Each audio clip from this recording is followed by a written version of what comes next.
For today's vlog, ito po ang proseso na pagluluto po ng ating tinapang salinas. Pinakukuluan po sa tubig na may asin na kung tawagin po sa amin ay binanlian. Yan po ang proseso kapag niluluto na. Pwede po siyang patis, yung pinakuluan. Opo. At ito po yung ating tinapang salinas. Pwedeng tamban, pwedeng lawlaw po. Ito po ang pangalawang proseso. Isasalansan po ito sa lalarayan bago ipasok sa tapahan. Pauusukan po siya para maging kulay sa laginto.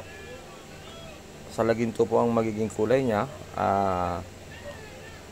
Pauusukan po sa pamamagitan ng kusot na pinagkataman ng kahoy. Opo, ito po ang ating tamban. Susunod na proseso po niyan ay ilalagay na po o isasalansan na